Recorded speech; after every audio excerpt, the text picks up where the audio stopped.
नमस्कार. पोलीस पाटील विशेष ह्यांच्याकडे काय घटना घडल्यात स्वतः सांगतात.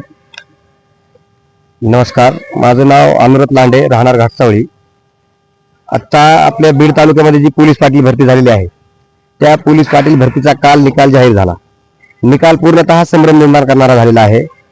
त्याचं कारण असं आहे की ते पूर्ण गेवराई तालुका आणि बीड तालुका मिळून त्यांनी मुलाखतीच पात्र आणि एकूण विद्यार्थ्यांसाठी पात्र यादी टाकली. दोन्ही याद्या एकच टाकल्यात. त्याच्यामध्ये कुठेही उमेदवाराचे नाव किंवा सीट नंबर आणि गावाचे नाव असं दिलेलं नाही. त्याच्यामध्ये डायरेक्ट मुलाखतीसाठी पात्र म्हणून सीट नंबर असं दिलेलं आहे. त्याला किती मार्क आहेत, कसे, त्या गावातून तो कोणते आहे ही कुठलीच माहिती नाही. हा झाला एक संभ्रम. आणि अशीच माझ्यासोबत काही बरेचसे उमेदवार आले की त्यांच्याकडं जे आपली भरतीचा नियम होता की 80 गुणांची लेखी आणि त्यामध्ये 36 गुण जर प्राप्त झाले तर तुम्हाला मुलाखतीला चान्स भेटणार आहे. तर ती गावनिहाय यादी प्रसिद्ध न झाल्यामुळे बऱ्याच गावांमध्ये 42-43 मार्क पडून सुद्धा त्या विद्यार्थ्यांचे त्या मुलाखतीच्या पात्र यादीमध्ये नाव आलेलं नाही.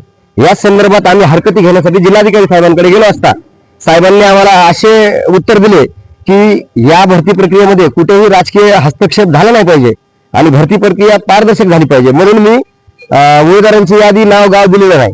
ही सगळी यादी मी तुम्हाला याद्या मुलाखती पूर्ण झाल्यावर पोलीस पाटीलच्या नियुक्त्या दिल्याच्या नंतर प्रसिद्ध करेल. म्हणजे हे असं होईल घोराती मागून घोडे नाचवल्यासारखं.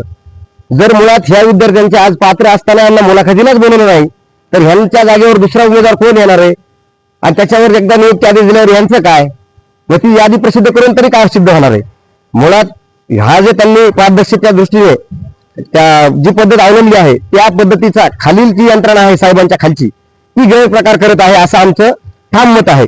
त्यामुळे साहेबांना आम्ही हरकती अर्जामध्ये म्हटलं आहे की तुम्ही परत ही यादी जाहीर करा, गावनिहाय पूर्ण निकाल जाहीर करा, निकालाची वेगळी जाहिरात करा आणि मुलाखतीसाठी पात्र जे उमेदवार आहेत त्यांचं कट ऑफ जाहीर करून या गावामध्ये 67 अर्ज होते आणि मुलाखतीसाठी पात्र हे 10 जण आलेले आहेत. असं तुम्ही पारदर्शक पद्धतीने पुन्हा एकदा याद्या जाहीर करा आणि ही जी मुलाखत होणारी उद्या ती तात्काळ रद्द करा आणि याद्या प्रसिद्ध झाल्यानंतरच मुलाखतीसाठी बोलवा असं आम्ही त्यांना हरकती अर्ज दिले आहे.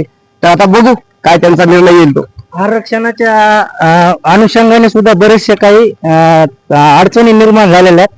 आमच्या गावात महिला इतर मागासवर्गासाठी, माझं गाव कुकडगाव आहे, आमच्या गावात इतर महिला मागासवर्गासाठी ओबीसी महिलासाठी जागा सुटलेली होती. पण तिथं भटक्या जमाती क म्हणजे NTCच्या उमेदवाराने अर्ज भरून त्यांचा अर्ज पात्र सुद्धा झाला आणि त्यांना मुलाखतीला सुद्धा बोलवण्यात आले. आणि जर त्यांची जर निवड झाली तर मग काय करायचं, आम्ही काय करायचं. त्यांच्यामुळे आमची म्हणजे आम्हाला मुलाखतीला बोलण्यात नाही आलेलं.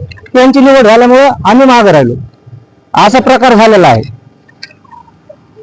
या सर्व पोलीस पाटील भरती प्रक्रियेमध्ये आता सविस्तर सांगितल्याप्रमाणे आमचं मत असं आलं आहे की याच्यामध्ये गोंधळ नक्की झालेला आहे.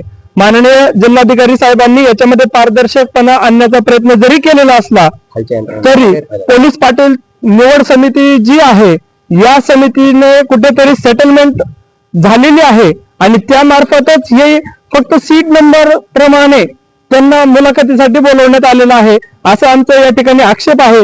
आणि या आक्षेपाचा एक अर्ज म्हणून आम्ही माननीय जिल्हाधिकारी साहेब यांना दिलेला आहे.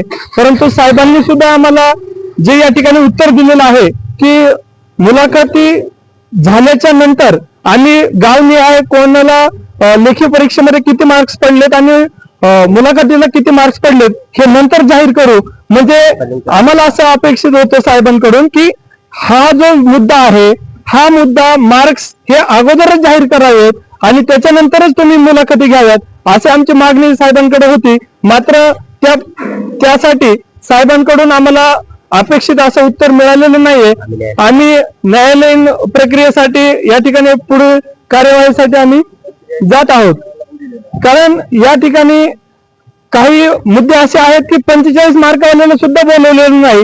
मग वारंवार खालच्या समितीकडे आमचे माननीय जिल्हाधिकारी साहेबांकडे एकच मागणी परत दुसरी एक आहे की त्यांनी ही जी यादी आहे ते आणखी याच्यामध्ये जे काही त्यांना करेक्शन करता येईल ते करेक्शन करूनच त्यांनी याद्या प्रसिद्ध कराव्यात आणि त्यानंतरच मुलाखती घ्याव्यात एवढीच आमची मागणी आहे. तर पाहूयात आम्ही ही लढाई हा कायदेशीर बाबीनुसार आम्ही माननीय उच्च न्यायालयाकडे सुद्धा आम्ही दाखल करणार आहोत. माझे नाव मोहिनी अमोल जगदाळे. वैतागवाडी गावामध्ये 29 मार्कावाल्याला मुलाखतीसाठी पात्र केले आणि 42 मार्कावाल्याला मुलाखतीसाठी अपात्र केलेला आहे. हा आमच्यावर अन्याय आहे. तुमचं सर काय म्हणणं आहे याच्यावरती? आता हे जे प्रकार असे झालेले आहेत ते बऱ्याचशा गावामध्ये गोंधळाचे आणि संभ्रमाचे झालेले आहेत. आता ह्या भरती प्रक्रियेवर खरं तर पारदर्शकतेवर प्रश्नचिन्ह निर्माण झालेलं आहे. साहेबांना आम्ही हरकत अर्ज दिला आहे. साहेबांनी जर याच्यावर उचित कारवाई नाही केली किंवा मुलाखतीमध्ये स्थगिती नाही आणली तर आम्ही पुढील कारवाई सर्वोच्च न्यायालयामध्ये याच्यासाठी पिटिशन दाखल करणार आहोत. पोलीस पाटील कृती समितीच्या वतीनं आम्ही सर्व उमेदवार आणि माझ्यासोबत 1000 उमेदवार आहेत, त्या सर्व उमेदवाराच्या वतीनं मी उद्या जर ह्याच्यावर कार्यवाही काही जर नाही झाली तर सर्वोच्च न्यायालय माननीय सर्वोच्च न्यायालयामध्ये आम्ही पिटिशन दाखल करणार आहोत.